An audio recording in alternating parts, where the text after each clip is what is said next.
దేవుని సంగమ చదవబడినటువంటి వాక్య భాగము యోహాను సువార్త 11వ అధ్యాయం నుంచి 33 నుంచి 44 వరకు ఉన్నటువంటి ఆ వాక్య భాగంలో నుంచి కొన్ని మాటలను ఈ దినాన్న ధ్యానిద్దాం. యేసుక్రీస్తు తన స్నేహితులతో వారందరూ కూడా బాధలలో ఉన్నప్పుడు, కష్టాలలో, ఇబ్బందుల్లో ఉన్నప్పుడు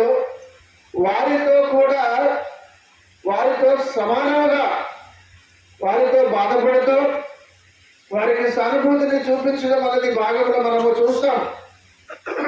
వారి బాధలలో తాను కూడా అనగా యేసు కూడా ఎలాగ తన బాధను ఆయన వ్యక్తపరిచారో అనే విషయాన్ని కూడా మనం ఇక్కడ చూస్తున్నాం. అనగా దేవుడే ఉండి కూడా వారితో కలిసిపోయి వారితోటి ఉండడమే కాకుండా వారు మానసికంగా ఏమి బాధలు పడుతున్నారో, ఎలాగ కన్నీరు విడిచి వారు దుఃఖిస్తున్నారో వారితో పాటు కూడా ఒక స్నేహితుడిగా, వారితో కలిసి జీవిస్తున్నటువంటి ఒక సాధారణమైనటువంటి వ్యక్తిగా ఎలాగ బాధపడుతూ బాధను వ్యక్తపరిచారో, సానుభూతిని ఎలాగ వ్యక్తపరిచారో ఈ భాగంలో మనందరం కూడా చూస్తున్నాం.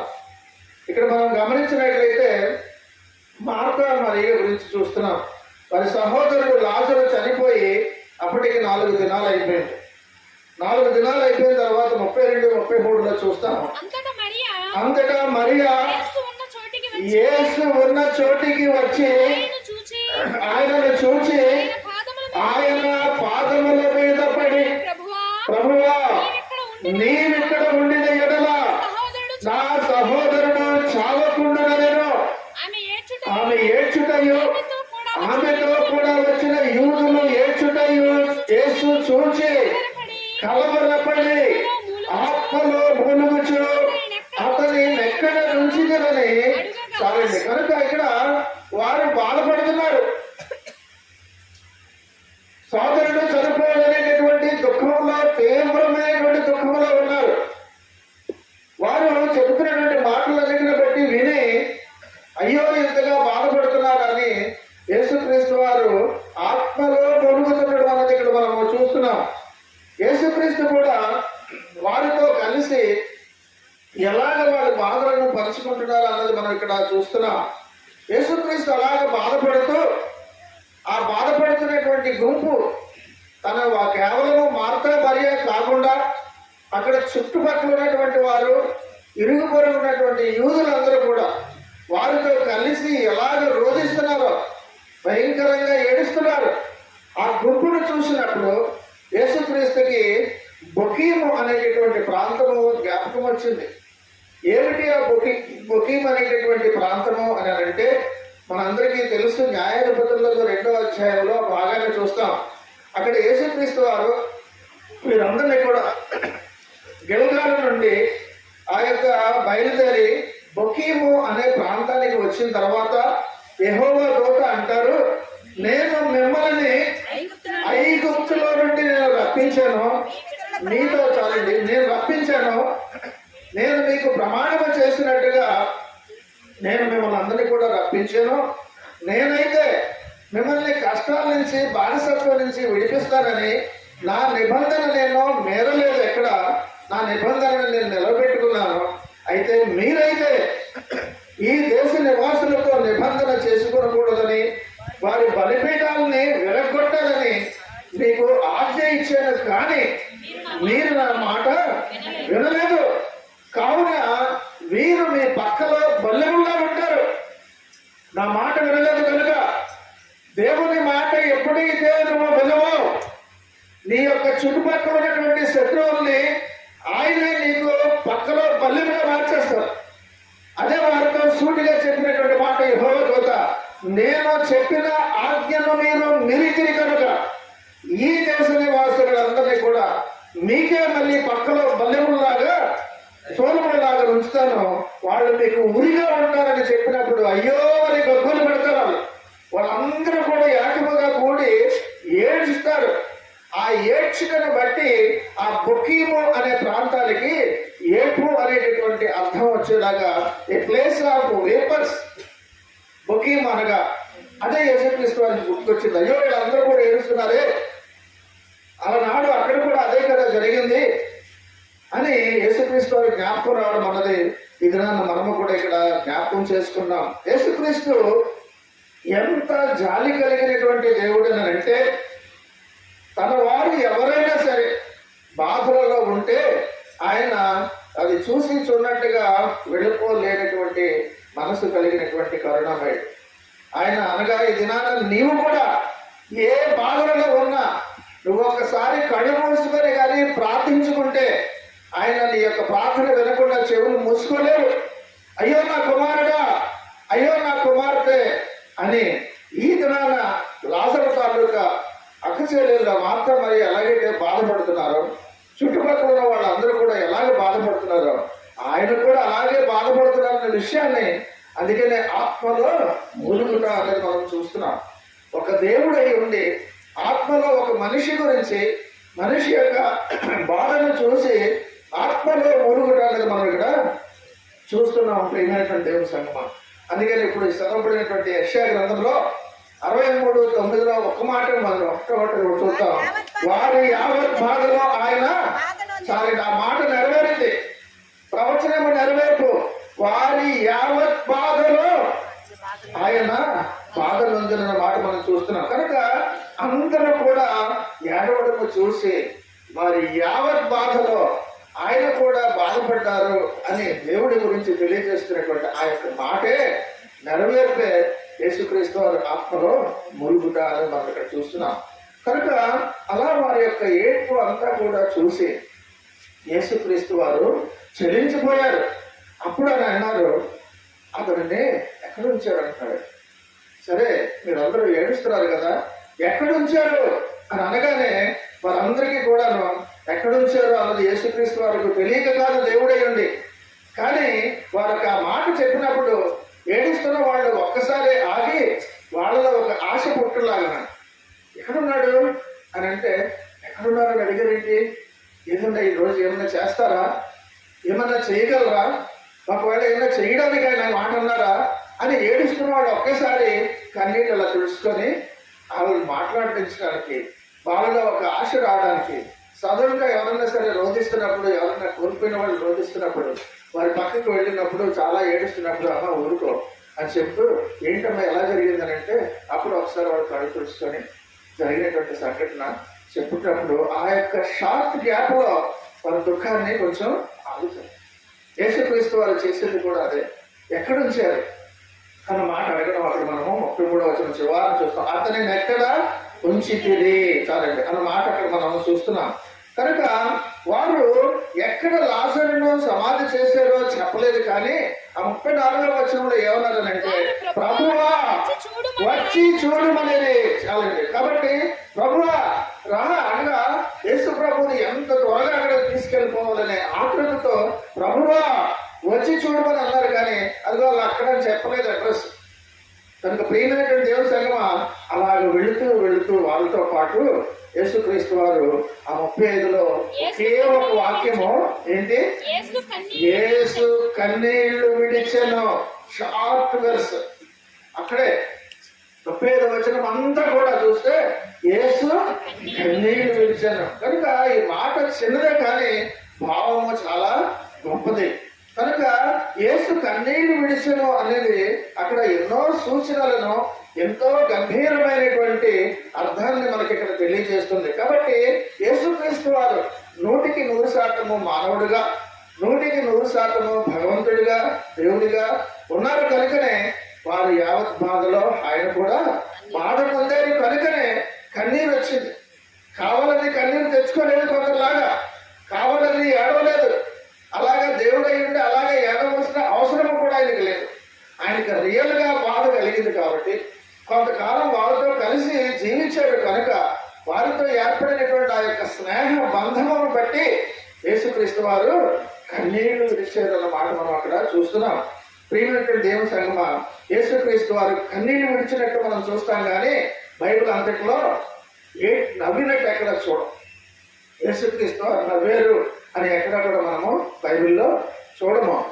కనుక ప్రియమైనటువంటి దేవుని సంగమా యేసు లాజరును ఎంతగా ప్రేమించారో కన్నీళ్లు విడిచెను అన్న మాటను బట్టి మనకి ఇట్టే అర్థమవుతుంది. నువ్వు యేసుకు సమీపంగా ఉన్నట్లయితే, యేసుతో నువ్వు ప్రార్థిస్తున్నప్పుడు, వాక్య ధ్యానం చేస్తున్నప్పుడు, ఆయనకు సన్నిహితంగా జీవించేటటువంటి ఆధ్యాత్మిక జీవితం నీకుగానే కలిగి ఉన్నట్లయితే, నువ్వు కూడా బాధపడితే ఆయన కూడా వెంటనే బాధపడతాడు. నువ్వు బాధపడితే ఆయన ఓర్చుకోలేరు కూడా, ఆయన తట్టుకోలేరు కూడా. కనుకనే కన్నీటితో ప్రార్థన చేసినటువంటి ప్రార్థన వెంటనే ఎందుకు ఫలిస్తుందనంటే, కన్నీరు విడిస్తే ప్రార్థన చేసిన వాళ్ళు చూసి ఆయన ఆగలేరు. వెంటనే వారికి విడుదల కానీ సహాయం కానీ చేయకుండా ఉండలేరు. కనుకనే ఆయన కన్నీళ్లు విడిచేటటువంటి స్వభావం కలిగినటువంటి గొప్ప దేవుడిని మన దినాన్ని చూస్తున్నాం. కనుక ప్రియమైనటువంటి దేవుని సంగమా 37వ వచనంలో మనం చూస్తాం. అనుకుంటారు వాళ్ళు అనుకుంటున్నారు వాళ్ళందరూ కూడా, వారిలో కొందరు ఆ గుడ్డివాని కనులు తెరిచిన ఈయన ఇతరుని చావకుండా చేయలేదా? చాలండి, పైకే చెప్పేశారు, అనుకోలేదు మనసులో. వాళ్ళని బాగు చేశారు, అలానే వాళ్ళని బాగు చేశారు, వీళ్ళని బాగు చేశారు. కానీ ఎంతగా బాధపడుతున్నాడు కదా, బాధపడి కన్నీరు విడిచే బదులుగా అతన్ని లేవనెత్తచ్చు కదా అనే భావన సహజంగా అది రావడము సహజమే. ఎందుకంటే బాధలు ఎవరు పడతారు? ఏమీ చేయలేని ఏడుస్తారు. అనగా అన్నీ చేయగలిగినటువంటి దేవుడు ప్రభువైనటువంటి యేసుక్రీస్తు వారు ఆయన బాధపడే బదులుగా ఈ చనిపోయినటువంటి వీడి గురించి ఏదైనా ఆయన చేయొచ్చు కదా. గుడ్డివారిని కుంటివారిని అందరినీ కూడా బాగు చేశాడు కదా. అందుకనే వారిలో కొందరు ఆ గుడ్డివారి కన్నులు తెరిచిన ఈయన ఇతన్ని చావకుండా చేయలేడా అని వారు ఒకసారి అనేసరికి ఆ మాట యేసుక్రీస్తు వారు గ్రహించారు. వారి యొక్క ఆలోచనలు అన్నీ కూడా యేసుక్రీస్తు వారికి తెలుసు.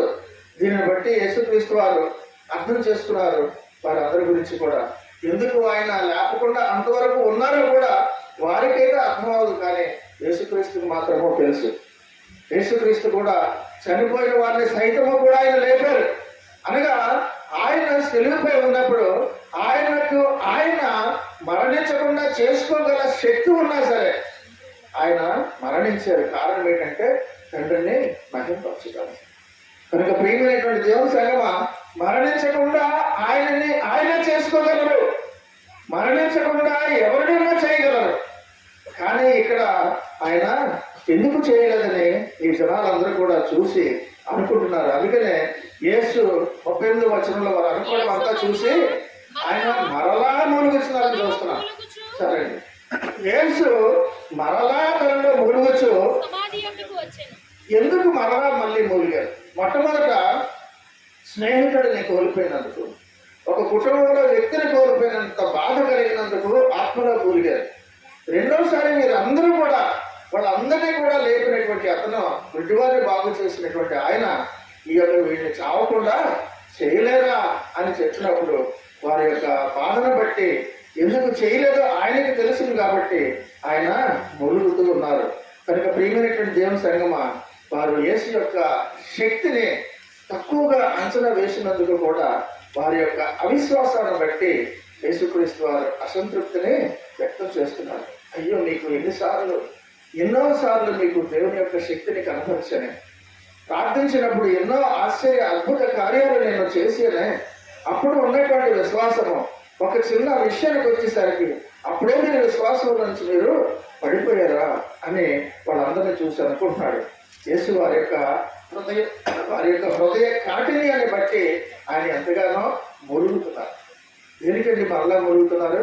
వారి హృదయ కాఠిన్యాన్ని బట్టి, విశ్వాసం నుంచి అప్పుడే వైదొలిగిపోయారా అని వారు బాధపడుతున్నారు. యేసుక్రీస్తు ఆయనకి దెబ్బలు తగిలినప్పుడు, భయంకరంగా ఈడ్చుకొని తీసుకుని వెళ్తున్నప్పుడు, ఆ యొక్క మార్గం అంతా కూడా రక్తసిక్తమైపోతున్నప్పుడు, ఒళ్ళంతా కూడాను ఎక్కడ కూడా శరీరము కనిపించకుండా మొత్తం రక్తపు ముద్ద అయిపోయినప్పుడు, ఆయనని ఆ యొక్క బండకి వేసి చేతులంతా కూడా కట్టి కొరడాలతో కొడుతూ అన్ని చేస్తున్నప్పుడు అంత బాధలను కూడా ఆయన ఆ బాధను బాధపడలేదు. కానీ ఈ యొక్క లాజరు చనిపోయినప్పుడు మాత్రం ఆత్మలో ఎంతగానో ఆయన మూలుగుతున్నారు విషయం మనకి మనం చూస్తున్నాం.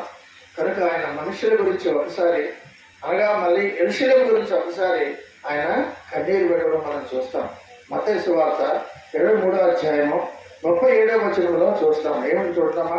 23:37లో, యెరూషలేమా యెరూషలేమా, ప్రవక్తలను చంపుచును, నీ యొద్దకు పంపబడిన వారిని రాళ్లతో కొట్టుచున్న ఉండుగానా, కోడి తన పిల్లలను రెక్కల క్రిందికి ఎలాగో చేర్చుకొనునో అలాగే నేనును నీ పిల్లలను ఎన్నో మారులు చేర్చుకున్నవారిని ఉంటిని కానీ మీరు వల్లకపోతే అన్నాడు. కనుక ఎన్నో సార్లు మీకు అన్నో విషయాలు మీ కుటుంబాల్లో, మీ వ్యక్తిగత జీవితంలో చేశాను, అయినా సరే మీరు మీ విశ్వాసం నుంచి వీగిపోయి మీరు నా మాట వినకపోతే అని అంటున్నారు. ఇది నాన్న నీతో ప్రియమైనటువంటి దేవుని సంగమా, ఇది నాన్న ఎన్నో సార్లు మీకు చెబుతున్నాను, ఎన్నో మాటలు చెప్తున్నాను, మీరు వదలకపోతుంది అన్న విషయాన్ని జ్ఞాపకం చేస్తున్నారు.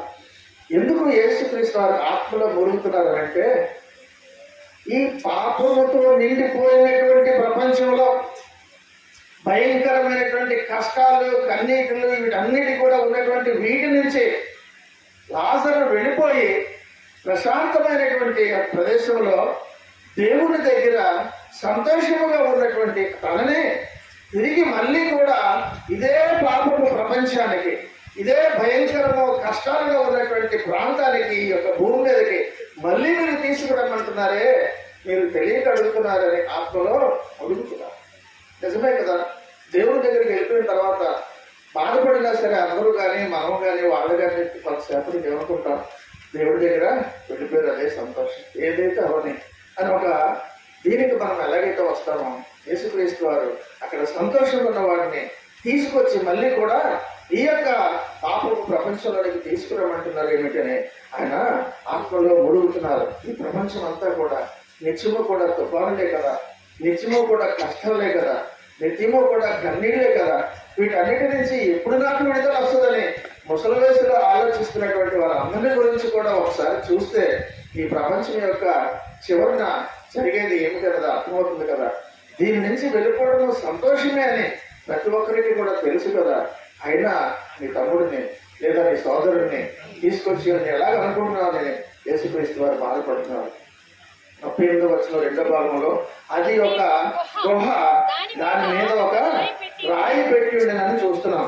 మరణించినటువంటి వారి గురించి ఇక్కడ పితరుల దగ్గర నుంచి వారికి ఉన్నటువంటి ఒక ఆనవాయితీ సాంప్రదాయం ఉంది.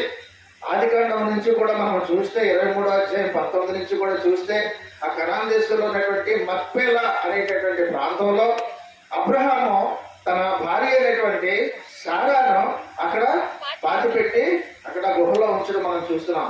ఆ తరువాత కాలంలో కూడా వీరి యొక్క పితరులు అందరూ కూడా అబ్రహాము కానీ, ఇస్సాకు కానీ, రాహేలు కానీ, వీరందరూ కూడా ఒక ప్రాంతంలోనే ఉన్నాయి. ఆ ప్రాంతంలో నేను 2 సార్లు వాళ్ళందరూ కూడా ఆ యొక్క సమాధులన్నీ కూడా చూశాను.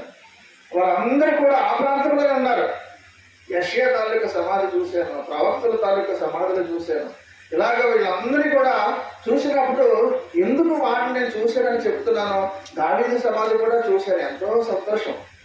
ఆయన సమాధి మీద ఇలా తలపెట్టుకొని 2-3 సార్లు ప్రార్థన చేసుకున్నాను నేను 2 సార్లు వెళ్ళినప్పుడు కూడా.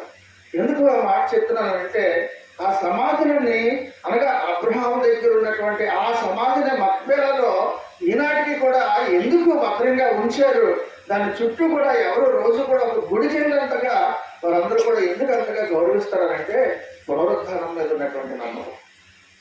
ఒక దినాన ఖచ్చితంగా వీరందరూ కూడా లెగుస్తారు అనే పునరుద్ధానం మీద ఉన్నటువంటి ఆ యొక్క నమ్మకం వల్లనే వారు దాన్ని ఒక అందమైనటువంటి పెద్ద ఇల్లులాగా ఉంటుంది. అదంతా కూడా ఒక పెద్ద భవనంలాగా ఉంటుంది. కనుక ప్రియమైనటువంటి దేవుని సంగమా, దానియేలును కూడా ఆ యొక్క సింహం బోరులో వేసిన వెంటనే మీద రాయి వేసి కప్పేశారు. రాయి వేసి కప్పేయడంలో ఉద్దేశం ఏంటంటే, సింహం బోర్లు వేసిన తర్వాత వీడే వస్తాడు, వీడు రాలేడు అనే భావన వాళ్ళకి కనిపించదు. కనుక దేవునికి అసాధ్యమైనది ఏది కూడా లేదనే దినాన్ని దేవుడు జ్ఞాపకం చేస్తారు. చనిపోయినటువంటి గుహలో పెట్టేసి నువ్వు రాయి అడ్డిగా పెట్టేసినా సరే యేసుక్రీస్తు వారు తలుచుకుంటే ఆయన సజీవంగా లేపగలరు. సింహాల బోరులో పడేసినా సరే వాటి యొక్క ఆకలిని చంపి దానియేలుని ఏమీ చేయకుండా సజీవంగా మళ్ళీ తిరిగి బయటికి తీసుకురాగలిగిన గొప్ప ప్రభు అయినటువంటి శక్తి కలిగినటువంటి దేవుని మనం కలిగి ఉన్నామని అందరూ కూడా మర్చిపోకూడదు. దేవుని గట్టిగా చెప్పట్లు కొడదాం. దేవునికి అసాధ్యమైనది ఏది కూడా లేదు. ప్రియమైనటువంటి దేవుని సంగమా, ఇవన్నీ దేవునికి అసాధ్యమైనది ఏది లేదు అని ఆలోచిస్తున్నప్పుడు నీ వ్యక్తిగతమైనటువంటి కష్టాలు, ఇబ్బందుల గురించి ఒకసారి జ్ఞాపకం తెచ్చుకో. అవును కదా, నా యొక్క తండ్రి ప్రభువైనటువంటి యేసుక్రీస్తు వారు నా మాట విని నేను కన్నీరు విడిచి ప్రార్థన చేస్తే, లాజరును చూసి ఎలాగైతే కన్నీరు విడిచారో, ఎలాగైతే ఆత్మలో మురుగుతారో, నన్ను నా బాధలు కూడా నేను చెప్పుకున్నప్పుడు అంతగానే బాధపడి వెంటనే నాకు విడుదల ఇచ్చేటటువంటి గొప్ప శక్తి కలిగినటువంటి దేవుడు నేను కలిగి ఉన్నానే అని మాట ఏదైనా నీకు దేవుడు జ్ఞాపకం చేస్తున్నా. ప్రియమైనటువంటి దేవుని సంగమా, ఇది నాన్న ఆయన అంటున్నారు, నీ జీవితంలో కూడా ఎటువంటి కష్టం వచ్చినా నేనున్నాను, ధైర్యంగా ఉన్న విధానం నీతో చెబుతున్నారు. కనుక అక్కడ మనం చూసినట్లయితే యేసు అక్కడ 39లో చూస్తాం, యేసు రాయి తీసివేయండి అని అంటున్నారు, రాయి తీసివేయండి అని అంటున్నారు. చాలండి. కనుక రాయి తీయమన్నారు అక్కడ. కానీ యేసుక్రీస్తు వారు సెలవిస్తే ఆ రాయి దొర్లించబడదు కాక అంటే రాళ్ళన్నీ కూడా దొర్లించబడతాయి. కానీ ఆ శక్తి ఆయనకు ఉన్నా సరే వారికే చెప్పి రాయి తీయండి అని అన్నారు. కారణం ఏంటంటే వారికి తెలియాలి, వారు ప్రత్యక్షముగా అక్కడ ఏమిటున్నదనేది సాక్ష్యం ఉండాలి. అందుకని వారినే పంపించి రాయి తీయండి అని అంటారు. చనిపోయేవాడిని లేపగలిగే శక్తి ఉన్నటువంటి దేవుడు ఆ రాయి ఇలా దొర్లించబడును కాక అని అనలేరా అంటే జరగదా? జరుగుతుంది. కానీ ఆ సాక్ష్యము గురించి అక్కడ మనకి తెలియజేస్తున్నారు. ప్రియమైనటువంటి దేవుని సంగమా, అయితే వారినే ఎందుకు తీయమన్నారనంటే వారు తీసినప్పుడు 4 రోజులు అయిపోయింది కనుక ఏమవుతుందండి, వాసన పడుతుంది. లాజరు యొక్క శవం కానీ వ్యవసాయమైన 4 రోజులు అయితే ఏమవుతుంది, వాసన పడుతుందనే ఉద్దేశంతో అది వాళ్ళు ప్రత్యక్షంగా చూడాలి. కనుక చనిపోయాడు అన్నది నిర్ధారణ ప్రజలలో కలగాలి. ఆ తర్వాత యేసుక్రీస్తు వారు లేపిన తర్వాత చనిపోయినటువంటి వాడిని నిజంగా లేపారన్నది నిజంగా వాళ్ళకి తెలుస్తుంది కనుక వారి చేత పని చేయించారు. అందులో తన అర్థం అది. అందుకని వెళ్ళి రాయి తీయండి అన్నారు.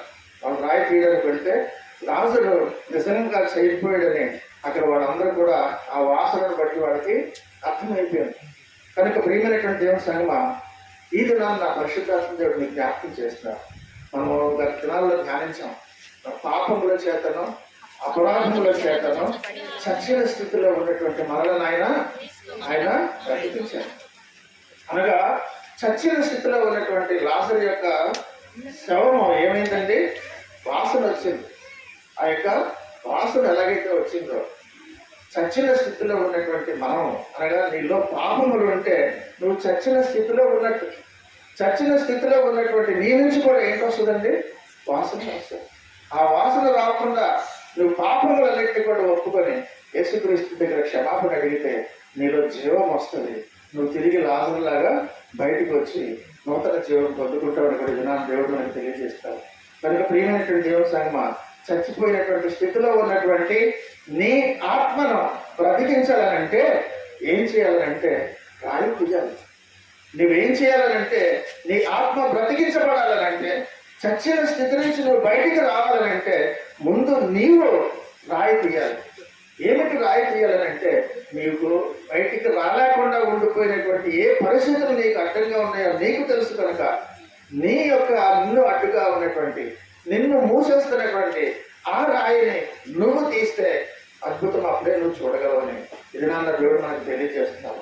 ప్రియమైనటువంటి దేవుడి సంగమా, ఇది నాన్న దేవుడు మనకి చెప్తున్నటువంటి మాట, రాయి తీయమనగానే మార్త వెంటనే ఏమన్నదో తెలిసిన 39లో, ప్రభువా అతడు చనిపోయి 4 దినముల అయినది కనుక ఎప్పటికీ వాసన కొట్టునని ఆయనతో చెప్పాను అన్న మాట మనం అక్కడ చూస్తున్నాం. కనుక ఇక్కడ గమనించినట్లయితే ప్రభువా అతడు చనిపోయి 4 దినములైనది కనుక ఎప్పటికీ వాసన కొట్టునని ఆయనతో చెప్పగా మార్త అంటుంది,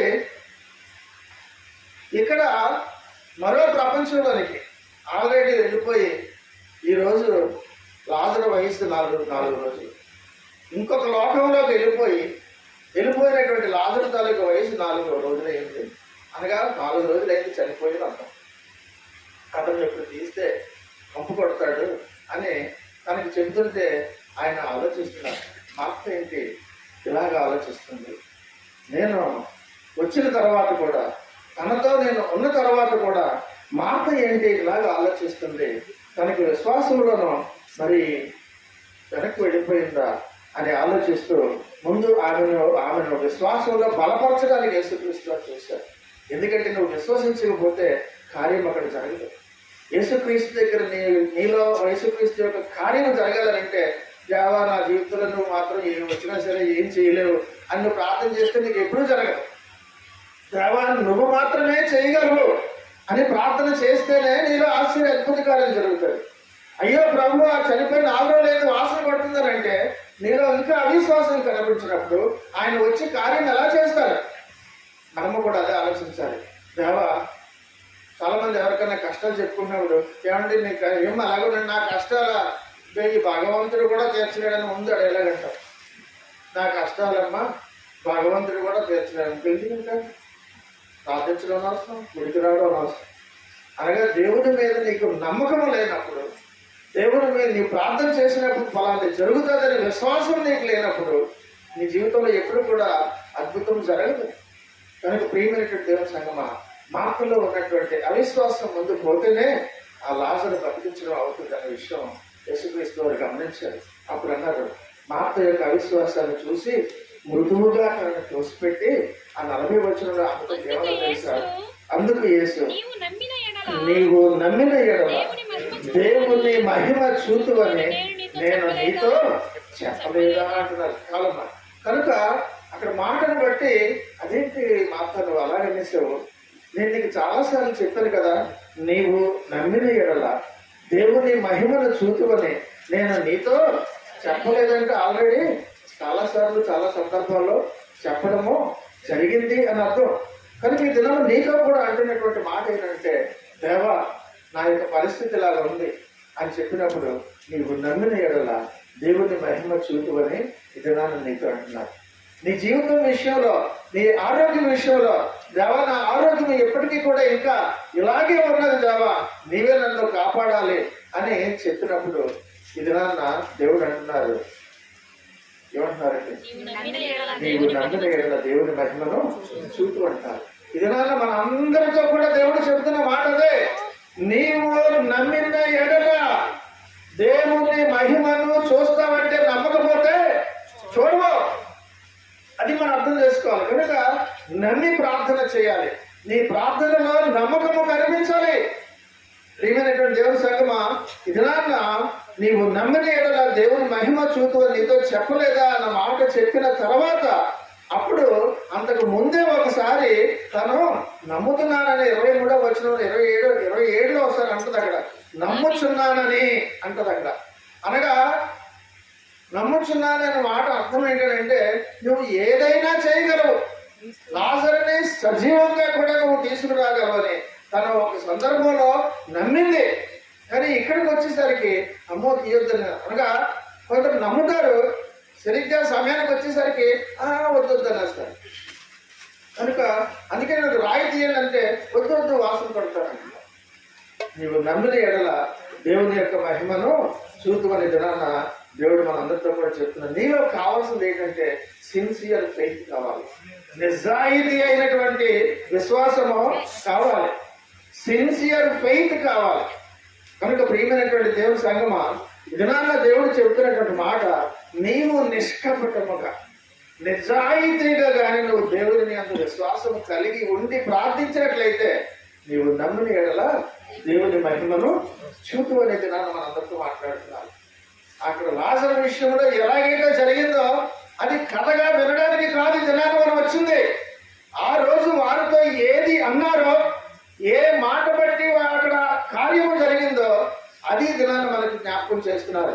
మార్తా నమ్ము, నువ్వు నమ్మిన ఎడల దేవుని మహిమ చూపువని పదే దినాన్ని ఎందుకు చెప్తున్నారని అంటే, నీలో ఉన్నటువంటి బాధ ఏంటో దేవునికి యేసుక్రీస్తు వారికి దినాన్న తెలుసు కనుక నమ్ము, సిన్సియర్గా నమ్ము అని ఈ దినాన్న దేవుడు మనకి అందరికీ కూడా జ్ఞాపకం చేస్తున్నారు. ప్రియమైనటువంటి దేవుని సంగమా, భారత అన్న మాటలన్నిటిని బట్టి యేసు సమాధానం చెప్పలేదు కానీ, అన్నిటికీ సమాధానం చెప్పలేదు కానీ నమ్ము అన్నారు. అంతే, ఒకే మాట నమ్ము అన్నారు. ఇది నాన్న నీ సమస్యలన్నీ కూడా నీ గోడ అంతా కూడా దేవుడు వింటారు ప్రార్థనలో. వినేసి దాని అంతటికీ కూడా ఎక్స్ప్లెనేషన్ పెద్ద పేజీల్లో చెప్పరు, ఒకటే చెబుతారు చివరిలో నువ్వు చెప్పిన అన్ని ప్రార్థన అంతా చేసిన తర్వాత నమ్ము అంతే. ఈ దినాన్ని కూడా నువ్వు నీ యొక్క సమస్యలన్నీ కూడా ఈ యొక్క మాటలు వింటూ కూడా దేవునికి రోజు కూడా నువ్వు ఏంటంటే గోల పెట్టి గగ్గోలు పెట్టి చెప్పుకుంటున్నావో వాటన్నిటికీ కూడా దేవుడి దినాన్ని చెప్తున్నటువంటి ఒకే ఒక్క సమాధానము నమ్ము అంటారు, అంతే, ఇంకేమి కాదు. కనుక ప్రియమైనటువంటి దేవుని సంగమా, ఈ దినాన్న వారితోటి అలా చెప్పినప్పుడు వారు నమ్మి రాయి తీయడం జరిగింది. వారు రాయి తీసివేసారన్న మాట 41 చూస్తాం. కాబట్టి మార్తను యేసు మొదట విశ్వసించేలాగా చేశారు, విశ్వాసము తనలో బలపరిచారు. ఆ తర్వాత అప్పుడు రాయి తీయండి అన్నారు. అక్కడ రాయి తీయడం జరిగినప్పుడు అప్పుడు అక్కడ కార్యం జరగడం మనం చూస్తున్నాం. కనుక ఈ దినాన్న వాళ్ళందరూ కూడా రాయి తీశారు, కానీ లాజరుకి జీవం పోసింది మాత్రము యేసుక్రీస్తే. నీ కష్టాలు కానీ నువ్వు ఒక భయంకరమైనటువంటి దాంట్లో ఉన్నావు కదా, దాని నుంచి రాయి తీయడం వరకే నీ పని, కానీ నీ యొక్క పాపములన్నింటినీ కూడా క్షమించి నీకు జీవం పోసేది మాత్రము ప్రభువైనటువంటి యేసుక్రీస్తే. కాబట్టి వారందరి పని రాయి తీయడం వరకే, కానీ లాజరులో జీవం పోసేది, నీలో జీవం పోసేది, నాలో జీవం పోసేది ప్రభువైనటువంటి యేసుక్రీస్తే. కాబట్టి రాయి తీయకుండా ఉండిపోతే నీలో అవిశ్వాసం ఉందని అర్థం. రాయి ఎప్పుడైతే నువ్వు తీసావో నువ్వు విశ్వాసాన్ని ప్రదర్శించేవాడు అర్థం, అప్పుడే అద్భుతాన్ని చూస్తావు. ఆ రాయి తీయడాన్నే నమ్ము అని అంటున్నారు ఈ దినాన్న. కానీ ప్రియమైనటువంటి దేవుని యొక్క సంగమా, దినాన్న ఆ యొక్క అవిశ్వాసం అనేటటువంటిది, ఆ యొక్క అడ్డు రాయి తీస్తేనే నీలో స్వస్థత జరుగుతుందని దినాన్న దేవుడు తెలియజేస్తున్నాడు. ఏలియా గురించి మనం చూసినా, ఎలీషా గురించి చూసినా, వీరందరూ కూడా వారు బ్రతికించారు, కానీ దేవునికి మనవి చేసుకొని బ్రతికించారు. కానీ యేసుక్రీస్తు వారు ఆయనకి అథారిటీ ఉంది, దేవుని కుమారుడిగా ఆయనకి అధికారం ఉన్నది. ఆయన అధికారంతోటి ఆయన చేసేటటువంటిదే ఈనాడు లాజరును లేపినటువంటి ఆ యొక్క గొప్ప సంఘటన. అయినప్పటికీ కూడా ఆయన తండ్రికి ప్రార్థించారు. వారందరికీ కూడా తెలుసులాగున తండ్రికి ప్రార్థన చేయడం అన్నది కూడా వీరందరూ కూడా నమ్ములాగున ఆ ప్రార్థన ఆలోచించుదేవా అని తండ్రికి ప్రార్థన చేయడం అక్కడ మనం చూస్తున్నాం. కనుక ఆ 11వ వచనంలో ముందే అంటారు, ఎక్కడికి వెళ్తున్నారని అంటే, మన స్నేహితుడైన లాజరును నిద్రించుచున్నాడు, అతనిని మేలుకొరకు వెళ్ళుచున్నారని ముందే చెప్పారు. కానీ ఏదేదో అని ఊహించుకున్నారు వాళ్ళందరూ కూడా. కనుక ప్రియమైనటువంటి దేవుని సంగమా, ఆ 42వ వచనంలో నీవు ఎల్లప్పుడూ నా మనవి వినుచున్నావని నేను ఎరుగుదును అన్న మాట చెప్తాను. 43లో ఆయన అలాగూ చెప్పి లాజరు బయటికి రమ్మని బిగ్గరగా చెప్పగా చనిపోయిన వాడు కాళ్ళు చేతులు ప్రేత వస్తువులతో కట్టబడిన వాడే వెలుపలికి వచ్చాను, అతని ముఖమునకు రుమాలు కట్టి ఉండను. అంతటా యేసు మీరు అతని కట్టు విప్పి పోనీయడని చాలని. కనుక యేసుక్రీస్తు వారు చెప్పిన మాట కమ్ ఫోర్త్ లాజర్ అని మాట చెప్తారు. బయటికి రా అన్న మాట బిగ్గరగా చెప్పినటువంటి మాట. అనగా let there be a light, వెలుగు కలుగునుగాక అని అంటే ఎలాగ కలిగిందో లెట్ దేర్ బి లైఫ్ అని అనగా కూడా జీవం అలా కలుగుతాయి. నీకు జీవము కలుగునుగాక అనగా ఆనాడు సృష్టిలో మొట్టమొదట యేసుక్రీస్తు వారు వెలుగు కలుగునుగాక అనగానే సెకండ్స్ లో ఎలాగైతే క్షణంలో ఎలాగైతే కలిగిందో అలాగే లెట్ దేర్ బి లైఫ్ అని లాజరు గురించి చెప్పినప్పుడు వెంటనే జీవము పొందుకున్నాడు. అనగా రా అని పిలవగానే జీవం పొందుకోవడం అన్న దాన్ని బట్టి మనం అర్థం చేసుకోవాల్సింది ఏంటంటే, సృష్టిలో ఆయనే మొట్టమొదటిగా అన్న మాట వెలుగు కలుగునుగా కానీ ఆయన చెప్పగానే జరిగిన విషయం మనం చూస్తున్నాం. అలాగే మనందరం కూడా ఒక దినాన్న క్షణమాత్రంలోనే చూద్దాం ఒకసారి మాట. కొరింథీయులకు రాసిన మొదటి పత్రిక 15వ అధ్యాయము 52వ వచనంలో ఒక మాట చూస్తాం. కొరింథీయులకు 15, 1 కొరింథీయులు 52. ఇదిగో మీకు ఒక మర్మము తెలుపుచున్నాను, మనమందరము నిద్రించము కానీ నిమిషములో ఒక రెప్పపాటున కడపూరం రోగగానే మనమందరము మార్పు పొందుదాము. ఘోరం రోజును అప్పుడు మృతులు అక్షయులుగా లేపబడుదురు, మనము మార్పు పొందుదాం అన్న మాట మనం చూస్తున్నాం. అనగా క్షణంలో జరుగుతుంది. లాజరు ఎలాగైతే క్షణంలో బయటకు వచ్చాడో జీవము కలిగి, ఆయన వచ్చినప్పుడు కూడా మనం కూడా క్షణంలో మనము మార్పు పొందుతాం. ఒక్కసారి పూర్తిగా మనందరం కూడా మార్పు పొందుతామని కూడా ఈ దినాన్ని చెబుతున్నాడు. కనుక ప్రియమైనటువంటి దేవుని సంగమా, ఇవన్నీ కూడా ఆ రుమాలు, ఆ కట్లు విప్పండి అంటే రుమాలతో ఏం చేస్తారంటే మొత్తం ముఖం అంతా కూడా చుట్టేస్తారు. అదే బతుకున్నడికి చుడితే ఉండగలరా? బతుకున్నడికి ఎలాగో చుట్టరు కదా. వారితోటే ఎందుకు యేసుక్రీస్తు వారు తీయించారనంటే లాజరు చనిపోయాడన్న విషయము వారందరికీ కూడా అక్కడ సాక్ష్యం ఉండాలి, రుజువుపరచబడాలి. అందుకని ఆయన పేద వస్త్రములతో బయటకు అలాగ వచ్చినా సరే కట్లు విప్పండి అన్నారు. ఒక్కొక్కటి కట్లు కూడా విప్పి ఆ యొక్క తలకు కూడా కట్టినటువంటిది రుమాలు అన్న మాట అక్కడ ఉంటుంది. రుమాలన్నీ కూడా విప్పడం ద్వారా అక్కడ వారు చనిపోయాడన్న విషయము వారికి రూఢిపరిచిన తర్వాత లాజరులోనూ జీవమైన తీసుకుని వచ్చారన్న విషయం మనం గమనించాలి. అనగా చనిపోయిన వాడు 4 రోజులు అయిపోతే అప్పటికే కంపు కొడుతున్నాడు అని అంటే షేపులు కూడా మారిపోతాయి. మొఖం తాలూకా షేపులు కూడా అన్ని కూడా మారిపోతాయి. దవడలన్నీ కూడా లోపలికి వెళ్ళిపోయి అందులో కానీ చూడడానికి కూడా భయం వేసేలా కూడా అయిపోతుంది. మన ఆస్తులైనా సరే 4-5 రోజులు అయిపోతుంది. అటువంటి షేప్లెస్ అయిపోయినా సరే ఆయన జీవం పోసిన వెంటనే ముందు ఎలాగున్నాడో అంతకంటే ప్రకాశమానమైనటువంటి ముఖం వచ్చేసితోటి బయటకు వస్తారనే విషయం కూడా మనం గమనించాలి. అనగా దేవుని యొక్క మాటలో అంత జీవము ఉన్నది అని అర్థము. దేవుని యొక్క మాటలో అంత గొప్ప అధికారం ఉన్నదని మనకి దినాన్న పరిశుద్ధాత్మ దేవుడు మనకి తెలియజేస్తున్నారు. కనుక ప్రియమైనటువంటి దేవుని సంగమా, అతన్ని కట్లు విప్పి పోనీయడి అని వారితో చెప్పాను. అక్కడ నిలబడినటువంటి వారు కట్లు విప్పుట వలన అతడే లాజరు అనే వారికి రుజువయ్యింది. కాబట్టి అంతవరకు కూడా ఎవరో ఒక వ్యక్తి అవ్వచ్చు. ఇవన్నీ కూడా లేకుండా వారి చేత యేసుక్రీస్తు వారు చేయించడానికి గల కారణం ఏంటంటే రుజువులు, సాక్ష్యాలు లేకపోతే ఈ రోజుల్లో ఎవరు కూడా ఇది నమ్మరు.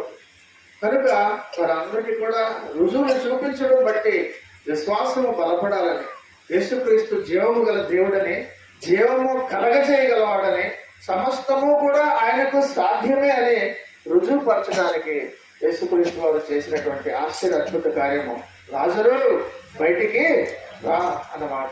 కనుక దినాన నీవు కూడా విశ్వసించి దేవునికి ప్రార్థిస్తే సమాధిలో వెళ్ళిపోయి నిర్జీవమైపోయినటువంటి పరిస్థితులైనా సరే, సమాధిలో ఉన్నటువంటి భయంకరమైనటువంటి పరిస్థితులు ఇక ఎన్నటికీ కూడా ఇది జరగదు, కంపు కొట్టేస్తుంది, ఆల్రెడీ సమాధిలోనే వేసేసాము అటువంటి లాంటి పరిస్థితులైనా సరే నీ జీవితము చిగురింప చేయగలిగినటువంటి గొప్ప శక్తి కలిగినటువంటి దేవుడు మనము కలిగి ఉన్నాము. కనుక నమ్ము అన్నది ఒకటే ఇది నాన్న దేవుడు మనందరితో చెప్తున్నారు.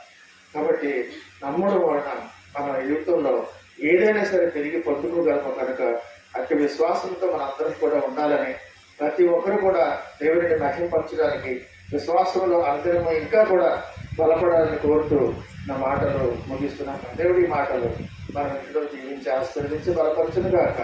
ఆమేన్.